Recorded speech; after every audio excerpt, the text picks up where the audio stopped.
નમસ્કાર. મહીસાગર અકાદમીમાં આપ સર્વનું હાર્દિક સ્વાગત કરું છું. બંધારણ લેક્ચર સિરીઝમાં ક્રમશઃ દરેક ભાગનો અભ્યાસ કરી રહ્યા છીએ ત્યારે આજના લેક્ચરમાં એક નવા ભાગની શરૂઆત કરીશું. બંધારણ એક જીવંત દસ્તાવેજ છે જેમાં દરેક શબ્દો, પરિભાષા, વ્યાખ્યા, અર્થઘટન જો પ્રોપર રીતે આપણે સમજાઈ જાય ને તો આપણે એને જે પણ પ્રશ્ન પૂછાય છે, જે નવો ટ્રેન્ડ આવ્યો છે હમણાં, બરાબર છે, એ ટ્રેન્ડ મુજબ આપણે એ દરેક પ્રશ્નનો જવાબ આપી શકીએ છીએ. તો એ જ વાત આપણે આજના લેક્ચરમાં દરેક શબ્દોની પરિભાષા, અર્થઘટન આપણે જોઈશું. ઘણી વખત બંધારણની અંદર આપણે ઘણા શબ્દોને સ્કીપ કરતા હોઈએ છીએ, પરંતુ એ સ્કીપ નહીં પણ એને અર્થઘટન સાથે એને સમજવો જરૂરી બની જતો હોય છે. ઓકે, તો શરૂઆત કરીએ છીએ. ભાગ નંબર 19, જેને ગુજરાતીમાં પ્રકરણ તરીકે ઓળખીએ છીએ, જેને હિન્દીમાં વિવિધ પ્રાવધાન તરીકે પણ આપણે જાણીએ છીએ. જે મિત્રો જીપીએસસી યુપીએસસીની તૈયારી કરતા હશે એમને ખબર હશે વિવિધ પ્રાવધાન તરીકે એ લોકો વધારે અર્થઘટન કરતા હોય છે, બરાબર છે. ઓકે, આજના લેક્ચરમાં આપણે અનુચ્છેદ 361થી 367 સુધીના જેટલા પણ અનુચ્છેદો છે, જેના અંદર પેટા કલમો પણ છે, એટલે કે પેટા અનુચ્છેદો, એનો પણ અભ્યાસ કરીશું. ખૂબ જ ડિટેલમાં કરીશું, બરાબર છે. એક વન લાઇનર જેવું નહીં, એને આપણે સમજીશું, બરાબર છે. કારણ કે આ એવા અનુચ્છેદો છે કે આપણે અગાઉના લેક્ચરમાં પણ રિપીટ થઈ ચૂક્યા છે. તો જે અનુચ્છેદો રિપીટ થઈ ચૂક્યા છે, અગાઉ આપણે જે સમજ્યા હતા, તો ફરી એના એ વાત આપણે રિપીટ કેમ કરવી જોઈએ? તો એ જ વાત આપણે રિપીટ નથી કરવાની, એને થોડુંક આપણે એડવાન્સ લેવલ ઉપર આપણે સમજવાનો પ્રયત્ન કરીશું. તો એટલા માટે 19મો ભાગ છે, ભાગ નંબર 19 છે, અને આપણે ખૂબ જ એને સ્કીપ ના કરે, એને બરાબર વ્યવસ્થિત રીતે સમજી લેવો જોઈએ એક વખત. તો આપણે કોઈપણ પરીક્ષામાં કદાચ કોઈપણ રિલેટેડ પ્રશ્ન પૂછાય આ ભાગને, તો આપણને કન્ફ્યુઝન ના થાય. તો શરૂઆત કરીએ છીએ પ્રથમ અનુચ્છેદ એટલે કે 361. અનુચ્છેદ 361 આપણને બધાને ખબર છે, મને અને તમને બધાને ખબર છે, રાષ્ટ્રપતિ અને રાજ્યપાલો અને રાજ્ય પ્રમુખોને રક્ષણ. પરંતુ કેવી રીતે એ આપણે જાણવું જરૂરી છે. રાષ્ટ્રપતિ અને રાજ્યપાલો અને રાજ્ય પ્રમુખોને વિશેષ રક્ષણ આપવામાં આવેલું જ્યારે ભારત દેશ આઝાદ થયો, જ્યારે બંધારણ અમલમાં આવ્યું ત્યારે. પરંતુ પાછળ જતાં રાજપ્રમુખ શબ્દ હટાવી દેવામાં આવે છે. 7મો સંશોધન અધિનિયમ 1956 અંતર્ગત રાજપ્રમુખ શબ્દ દૂર કરી દેવામાં આવ્યો. એટલે હવે માત્ર 2 શબ્દો રહ્યા છે, રાષ્ટ્રપતિ અને રાજ્યપાલો. તો આપણે આ વાત ધ્યાનમાં હોવી જોઈએ.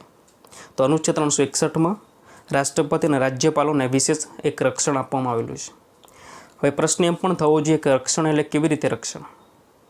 તમને બધાને ખબર છે, જે મિત્રો કોન્સ્ટેબલ, પીઆઈ, પીએસઆઈની તૈયારી કરી રહ્યા છે, એમને બધાને ખબર છે રૂલ ઓફ લો, કાયદો બધા માટે સમાન છે. આવું આપણે જાણીએ છીએ, આપણે એવું ભણીએ પણ છીએ. તો કાયદો બધા માટે સમાન હોય તો રાજ્યપાલ અને રાષ્ટ્રપતિ માટે કેમ અલગ છે? તો રાષ્ટ્રપતિ અને રાજ્યપાલ માટે બંધારણની અંદર જોગવાઈ છે 361માં એટલા માટે.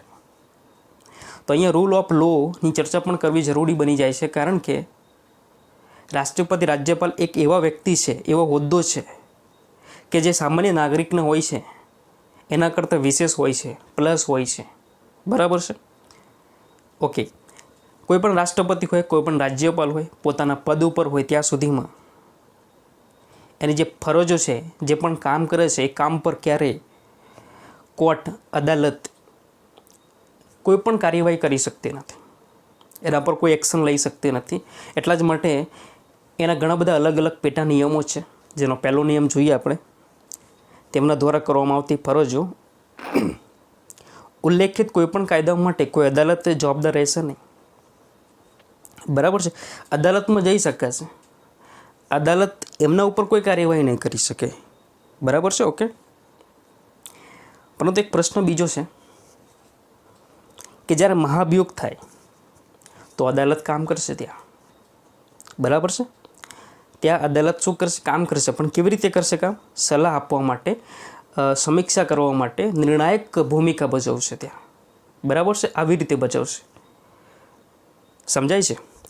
અનુચ્છેદ 61 મુજબ મહાભિયોગ આપણે જોઈ ગયા રાષ્ટ્રપતિના લેક્ચરમાં, ત્યારે એ સમય તપાસ માટે સંસદના ગૃહ દ્વારા નિયુક્ત, એ પણ સંસદના ગૃહ દ્વારા નિયુક્ત કરવામાં આવે, બરાબર છે. તો કોઈ પણ કોર્ટ, ટ્રિબ્યુનલ અથવા બોડી દ્વારા સમીક્ષા કરી શકાય છે, બીજું કંઈ કરી શકાતું નથી.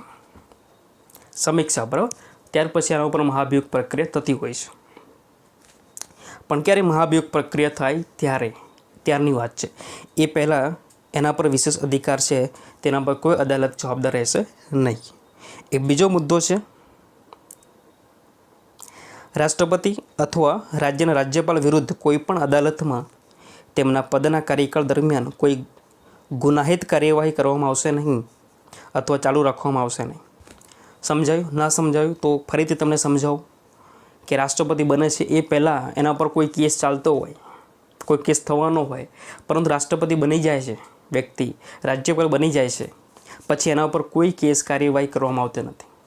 જ્યાં સુધી એ પોતાના પદ ઉપર, હોદ્દા ઉપર જ્યાં સુધી છે ત્યાં સુધી તમામ કાર્યવાહી સ્થગિત કરી દેવામાં આવે છે. ત્રીજો એક મહત્ત્વનો મુદ્દો છે, કોઈ પણ સિવિલ કાર્યવાહી તેના પર કરી શકાતી નથી. જો સિવિલ કાર્યવાહી કરવી હોય તો 5 વર્ષનો હોદ્દો હોય છે, હોદ્દાનું ગ્રહણ કર્યા પછી એ હોદ્દા ઉપરથી જ્યારે બહાર આવે છે ત્યાર પછી 2 મહિના પછી તેના પર નોટિસ આપીને તેના પર સિવિલ કાર્યવાહી આપણે કરી શકીએ છીએ. તો આવી કેટલીક અગત્યની જે એમના માટે પ્રાવધાન રહેલા છે રાજ્યપાલ અને રાષ્ટ્રપતિ માટે, એ જેવા સામાન્ય નાગરિક જેવા નથી, બરાબર છે. એમના ઉપર જો કંઈ ફોજદારી ગુનો આ બધું કરવું હોય તો થઈ શકતું નથી. તો અલગ પ્રકારનો એક એમણે અનુચ્છેદમાં જોગવાઈ કરેલી છે, તો આપણે ધ્યાનમાં હોવું જોઈએ. ત્યાર પછી બીજો અનુચ્છેદ છે 361 પેટા કલમ એ, જેને ક્લોઝ પણ તરીકે ઓળખીએ છીએ, ક્લોઝ, બરાબર છે. 361 એ ઘણા બધા શબ્દો છે બોલવા માટેના, જે પરિભાષા છે, જે આજના લેક્ચરમાં તમને લાસ્ટમાં સમજાવવાનો છું. પરંતુ આપણને દરેક મિત્રોને સમજાય, જે ભાષામાં સમજાય છે એ ભાષામાં એનો ઉપયોગ કર્યો છે, બરાબર છે. તો એ અનુલક્ષીને તમારે વિચારી લેવાનું છે, સમજી લેવાનું છે. 361 પેટા કલમ એ શું કહેવા માગે છે? સંસદ અને વિધાનમંડળોની કાર્યવાહીની પ્રસિદ્ધિ અથવા પ્રકાશન અંગે રક્ષણ. 361 એ શું કહેવા માગે છે, બરાબર સમજી લેશું. કોઈ પણ સંસદ છે, સંસદમાં 2 ગૃહ છે, લોકસભા, રાજ્યસભા. એવી જ રીતે રાજ્યની અંદર પણ 2 ગૃહ છે, વિધાનમંડળ અને વિધાન પરિષદ, બરાબર છે. આવી રીતે જે ગૃહ છે, એ ગૃહમાં જે પણ કાર્યવાહી કરવામાં આવે છે, એ કાર્યવાહી કર્યા પછી જેનો મેસેજ હોય છે, બરાબર છે, એનું જે આર્ટિકલ હોય છે, જે લેખ હોય છે, જે મુદ્દા હોય છે, એ આપણે સમાચાર પત્રમાં આપી શકીએ છીએ. એવું કોઈ પણ મીડિયાવાળાને પ્રકાશનને શું આપવામાં આવેલી છે? છૂટછાટ આપવામાં આવેલી છે, બરાબર છે. પરંતુ એનો મતલબ એ નથી કે આપણે જેવું તેવું છાપી નાખીએ. કોઈ પણ બિલ પસાર થાય છે તો બિલની માહિતી આપણે સમાચાર પત્રમાં આપી શકીએ છીએ, બરાબર છે. પરંતુ જો ખોટી માહિતી આપવામાં આવે તો એ પ્રકાશક ઉપર ફરિયાદ અથવા દંડ કરી શકાય છે. મિત્રો, આ પહેલાં અનુચ્છેદ હતો નહોતો, પરંતુ 44મો સંશોધન અધિનિયમ મુજબ 1978માં દાખલ કરવામાં આવ્યો અનુચ્છેદ 361 એ, જેમાં ગૃહોની કાર્યવાહી સમાચાર પત્રોમાં પ્રકાશિત કરી શકાય છે, પરંતુ ખોટી માહિતી પ્રકાશિત કરી શકાતી નથી. પરંતુ એક વસ્તુ અહીંયા નોંધવામાં આવી છે કે ગુપ્ત બેઠકો થતી હોય છે અને એના જે નિર્ણયો આવતા હોય છે એ પ્રકાશિત કરવામાં આવતા નથી. જો કોઈ પ્રકાશિત કરે છે તો એને ખાસ પ્રકારે દંડ કરવામાં આવતો હોય છે. તો કેટલીક જે તમે જોતા હશો આજકાલમાં કે મીડિયા ઉપર, ચેનલ ઉપર સંસદમાં શું ચાલી રહ્યું છે, ગૃહમાં શું ચાલી રહ્યું છે, આપણે જોઈ શકીએ છીએ. સંસદ શું બોલી રહ્યા છે આપણે સાંભળી શકીએ છીએ, બરાબર છે. પરંતુ એમની જે ગુપ્ત બેઠકો હોય છે એ આપણે સાંભળી શકતા નથી કે જોઈ શકતા નથી, કે એમના શું નિર્ણયો છે એ પણ જોઈ શકતા નથી, બરાબર છે. એ અનુચ્છેદ 361 એમાં એનું પ્રાવધાન આપેલું છે. ત્યાર પછી અનુચ્છેદ 361 બી છે, જે લાભપ્રદ રાજકીય પદ પર નિમણૂક માટે ગેરલાયકાત છે. લાભનો પદ માટે કોઈ પણ રાજકીય પદ હોય છે અને લાભનું પદ મેળવી શકાતું નથી. તો ખાસ ઇમ્પોર્ટન્ટ નથી આપણે, બરાબર છે. અનુચ્છેદ નંબર 362 જે રદ થઈ ચૂક્યો છે. 26માં બંધારણીય સુધારો થયો 1971માં અને 362ને દૂર કરી દેવામાં આવ્યો. તો આપણા માટે પણ એ ઇમ્પોર્ટન્ટ નથી. અનુચ્છેદ નંબર 363. હા, આ અનુચ્છેદ ખૂબ ઇમ્પોર્ટન્ટ છે. ઘણા બધા મિત્રો મને સવાલ કોમેન્ટ પણ કરી હતી કે અનુચ્છેદ 363 જે છે એ સમજાતો નથી. તો થોડુંક ડિટેલમાં અને મેં થોડુંક લખ્યો પણ છે અને તમને સમજાવવાનો પણ પ્રયત્ન કરીશ. બ્રિટિશ શાસનના સમયમાં જ્યારે ભારત દેશ આઝાદ થયો ન હતો ત્યારની વાત છે. ભારત દેશ સાથે સંધિ થયેલા, કરારો પણ થયેલી. ત્યારે આપણા દેશમાં રાજાઓ વધારે હતા. તો એક સામાન્ય રીતે વિચારી શકાય છે કે જે પણ સંધિ થઈ છે, જે પણ કરારો થયા છે, એ ક્યાંક ને ક્યાંક રાજાઓ જોડે પણ થયેલા હશે. બરાબર છે? તો એ તમામ આઝાદી પછી માન્ય હતા. એટલે કે આપણો દેશ આઝાદ થયો તો પણ એ સંધિ કરારો ચાલુ હતા. પરંતુ બંધારણ, જ્યારે ભારતનું બંધારણ અમલ થાય છે અને ત્યાર પછી કોઈ પણ આ સંધિ કે કરાર ઉપર કોઈ પણ પ્રશ્ન ઊભો થાય છે તો એ પ્રશ્નનું સમાધાન કોઈ હાઈકોર્ટ કે સુપ્રીમ કોર્ટ નહીં કરે. ત્યારે એનું સમાધાન કોણ કરશે? સંસદ કરશે. એનું નિરાકરણ કોણ કરે છે? સંસદ કરશે. બરાબર છે? અને આપણે જાણીએ છીએ કે જ્યારે આપણો દેશ આઝાદ થયો, આપણો દેશનું બંધારણ અમલ થાય છે ત્યારે વિદેશી પણ જેટલા પણ સંધિ કરારો હોય છે ઓટોમેટિકલી આપણે એના સંબંધો આપણે પૂરા કરી દીધા હોય છે. છતાં પણ ક્યાંક ને ક્યાંક જો કંઈક પ્રશ્ન નિરાકરણ આપણે લાવવાનું થાય, એના ઉપર ક્યાંક વિરોધ, ક્યાંક મુશ્કેલી સર્જાય, તેનું જે સમાધાન છે એ કોર્ટ નહીં કરી શકે પરંતુ સંસદ કરશે. આવી ચર્ચા આપણે એનો જે ઉલ્લેખ છે 363ની અંદર આપવામાં આવેલો હતો. તો હું માનું છું ત્યાં સુધીમાં અનુચ્છેદ 363 તમને સમજાઈ ગયો હશે. અનુચ્છેદ નંબર 363A. 363A પેટા કલમ શું છે જોઈએ. દેશી રાજ્યોના રાજવીઓએ આપેલી માન્યતા બંધ કરવા અને સલિયાણા નાબૂદ કરવા બાબત છે. એક વાત નોંધીએ આપણે કે જ્યારે ભારત દેશ આઝાદ થયો ન હતો ત્યારે આપણા દેશમાં રાજાઓ વધારે હતા. આપણે જાણીએ છીએ. ત્યારે એમને કેટલાક અધિકારો આપવામાં આવેલા. કેમ અધિકારો આપવામાં આવેલા? કારણ કે જ્યારે આપણો દેશને એક બાઉન્ડ્રી આપણે તૈયાર કરી રહ્યા હતા ત્યારે કેટલાક આપણે જ્યારે પ્રદેશને જીતવા માટે એ રાજાઓને અમુક અધિકાર આપવામાં આવેલા હતા. જે પણ અધિકારો હતા, જે પણ સલિયાણા હતા, એ તમામ હવેથી રદ થઈ જશે. એ 26મો સંશોધન અધિનિયમ 1971માં એડ કરવામાં આવેલો 363A. તો બરાબર ધ્યાનથી આપણે એને યાદ રાખી લઈશું કે દેશી રાજ્યોના અધિકાર નાબૂદ કરવામાં આવ્યા 363 પેટા કલમ એમાં. હવે આગળના અનુચ્છેદનો અભ્યાસ કરીએ છીએ. 364. અનુચ્છેદ 364 મોટા બંદરો અને વિમાન મથકો સંબંધી ખાસ જોગવાઈ. મોટા બંદરો એટલે કે મેજર પોર્ટ તરીકે ઓળખીએ છીએ. આ શબ્દ તમે યાદ રાખી લેજો. જ્યારે હિન્દીમાં તમે આ વિડીયો જોતા હોય તો ખાસ કરીને જ્યારે હિન્દીની બુકમાં જોતા હોય તો મેજર પોર્ટ શબ્દ વાપરેલો હોય છે. મેજર પોર્ટનો ગુજરાતી મતલબ મોટા બંદરો થતો હોય છે. અને વિમાન મથકો એને એરોડ્રોમ તરીકે પણ આપણે ઓળખીએ છીએ. એના વિશે કેટલીક જોગવાઈ કરવામાં આવેલી છે. એટલે કે ભારત દેશમાં જેટલા પણ મોટા મોટા બંદરો છે અથવા જેટલા પણ વિમાન મથકો છે એમના સંબંધી કોઈ પણ કાયદો ઘડવો હોય, કોઈ પણ નિયમ બનાવવો હોય, બરાબર છે, કોઈ પણ નિયમ, કોઈ પણ કાયદો, બધું જ કોઈ પણ બનાવશે, પરંતુ સૌથી વધારે કોનું માનવાનું રહેશે? રાષ્ટ્રપતિનું માનવાનું રહેશે. સૌથી સર્વોપરી એ નિયમ જો કોઈનું માન્ય કરવો હોય તો રાષ્ટ્રપતિનો કરી શકાય છે. ખાસ અધિકાર આ રાષ્ટ્રપતિને આપવામાં આવેલો છે. તો મોટા મોટા બંદરો અને વિમાન મથકોનો જે નિર્ણય હોય છે એ લાસ્ટ કદાચ કોઈ રાષ્ટ્રપતિ એમ કહે કે મારે આ વિમાનની જરૂર અહીંયા જોઈએ છે તો એ ના ન પડી શકે, કારણ કે એનો અધિકાર છે, એ મૂળભૂત અધિકાર એવું કહી શકે આપણી ભાષામાં. બરાબર છે? તો ખાસ અધિકાર આપવામાં આવેલો છે. જ્યારે કોઈ ફ્લાઇટ બંધ થાય છે, બરાબર છે, ત્યારે કોઈક નિયમથી બંધ થતી હોય પણ રાષ્ટ્રપતિના હુકમથી પણ એ બંધ થઈ શકતી હોય છે. ત્યારે કોઈ નિયમ હોય કે ના હોય, બરાબર છે, આવો એક અધિકાર રાષ્ટ્રપતિને આપવામાં આવેલો છે. તો મોટા બંદરો જેને મેજર પોર્ટ્સ તરીકે ઓળખીએ છીએ, વિમાન મથકો સંબંધી ખાસ જોગવાઈ, ઇમ્પોર્ટન્ટ જોગવાઈ એવું તમે નોંધી લેજો. 364. તો મિત્રો કેટલો અગત્યનો અનુચ્છેદ હતો. આપણને જ્યારે ન જાણતા હોય ત્યાં સુધી આપણને અજાણતા હોઈએ છીએ, બરાબર છે. તો હવે તમે સમજી ગયા હશો 364 કેટલો મોટો અનુચ્છેદ છે. આટલી મોટી સત્તા રાષ્ટ્રપતિને આપવામાં આવેલી છે. કદાચ સામાન્ય નાગરિક કરતાં વધારે એમને અધિકાર આપવામાં આવેલા છે, જોડે જોડે એક મોટી જવાબદારી પણ આપવામાં આવેલી છે. અનુચ્છેદ નંબર 365. મિત્રો અનુચ્છેદ ખૂબ જ ઇમ્પોર્ટન્ટ છે. કેમ આપણે જાણીએ. તમે જાણ્યું હશે ક્યાંક ને ક્યાંક કોઈક રાજ્યમાં રાષ્ટ્રપતિ શાસન લાગુ પડે છે, બરાબર છે.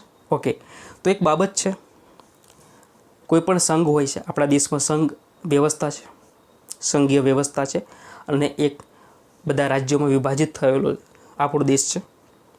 જ્યારે સંઘે આપેલા આદેશોનું પાલન કોઈ રાજ્ય કરતું નથી, એટલે કે સંઘે આપેલા આદેશોનું પાલન ન થાય અથવા તેનો અમલ બરાબર ન થાય, કોણ ના કરશે અમલ? રાજ્ય. કોઈ રાજ્ય સંઘના આદેશનું પાલન નથી કરતું, બરાબર છે, સંઘનું ઉલ્લંઘન કરે છે, ત્યારે આ અનુચ્છેદ 365ને ધ્યાનમાં રાખીને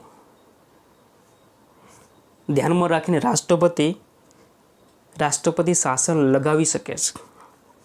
આપણે જોઈ ગયા છે, આપણે એ પણ નોંધ્યું છે 3 શાસન, રાષ્ટ્રપતિ શાસન, બરાબર છે.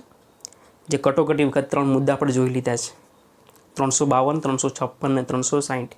ત્યારે પણ મેં આ અનુચ્છેદની ચર્ચા કરી હતી. તમે પણ નોંધ્યું હશે ત્યારે કે 365 અને 356 બે અનુચ્છેદ તમે નોંધ્યા હશે. તો બે અનુચ્છેદમાં તમે કન્ફ્યુઝ પણ થયેલા ત્યારે એ પણ તમને કન્ફ્યુઝન દૂર કરાવી દઉં કે જે અનુચ્છેદ છે આપણે 365. ઓકે, તો અહીંયા ક્લિયર થઈ જશે. જ્યારે સંઘે આપેલા આદેશોનું પાલન નથી કરતા ત્યારે સત્તા કોની પાસે આવી જાય છે? રાષ્ટ્રપતિ પાસે આવી જતી હોય છે. રાષ્ટ્રપતિ કહે છે કે સંઘનું પાલન નથી કરતા, કંઈ વાંધો નહીં, લગાવી દો મારું શાસન. ત્યાં સિમ્પલ છે ને. હવે તમને સમજાઈ ગયું હશે. હવે લાસ્ટ બે અનુચ્છેદો છે 366 અને 367. 366, 367 બે અનુચ્છેદો છે, જેમાં 366ની અંદર વ્યાખ્યા આપવામાં આવેલી છે. દુનિયાભરની વ્યાખ્યાઓ તે આપવામાં આવેલી છે. કેમ હું દુનિયાભરની વ્યાખ્યાઓ કહું છું? કારણ કે તમે જ્યારે બંધારણનું લેક્ચર ભણતા હોય ત્યારે ક્લોઝ, બરાબર છે, આવો શબ્દ તમે સાંભળતા હોય છે. જેટલા પણ બંધારણની અંદર શબ્દો આપવામાં આવેલા છે, બરાબર છે, એ શબ્દોની વ્યાખ્યા ત્યાં આપવામાં આવેલી છે. 367 અર્થઘટન વ્યાખ્યા, એટલે જેટલા પણ શબ્દો આપવામાં આવે, જેમ કે બંધારણ છે તો બંધારણ એટલે શું, ભાગ એટલે શું, અનુચ્છેદ એટલે શું, બરાબર છે. જેટલા પણ મુદ્દા છે, જેટલા પણ શબ્દો છે, એ દરેક શબ્દોનું અર્થઘટનની વ્યાખ્યા ત્યાં આપવામાં આવેલી છે. આટલો મોટો બંધારણ છે, આપણે એમને ભણી નાખીએ છીએ એવું નથી. દરેક શબ્દો છે એને સમજવા જરૂરી છે, બરાબર છે. મારે તમને સમજાવવાનું હતું એટલે મારે વાંચવા પડ્યા, પરંતુ તમારે કંઈ વાંચવાની જરૂર નથી. આ બધા શબ્દો, બરાબર છે. ઓકે, તમારે આના જોડે બીજા પણ ઘણા બધા વિષયો કવર કરવાના છે, બરાબર છે.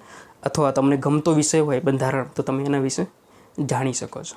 લક્ષ્મીકાંતની બુક છે સરસ મજાની, તમે એ રિફર કરી શકો છો, બરાબર છે. તેમાં ઘણી બધી વસ્તુ આપવામાં આવેલી છે, બરાબર, એને સમજી પણ શકો છો, બરાબર છે. ઓકે, તો આ બે અનુચ્છેદો 366, 367 કંઈ ઇમ્પોર્ટન્ટ એટલા બધા નથી અને પરીક્ષાની અંદર પણ પૂછાશે નહીં. જે પણ અનુચ્છેદો પૂછાવાના હતા એની ચર્ચા મેં તમને આ લેક્ચરમાં કરી દીધી છે, બરાબર છે. તો મિત્રો થોડુંક એક રિવિઝન ફટાફટ કરી લઈએ, બરાબર છે. ક્યાંક ને ક્યાંક મુદ્દો રહી ગયો હોય તો ક્લિયર થઈ જશે ફરીથી.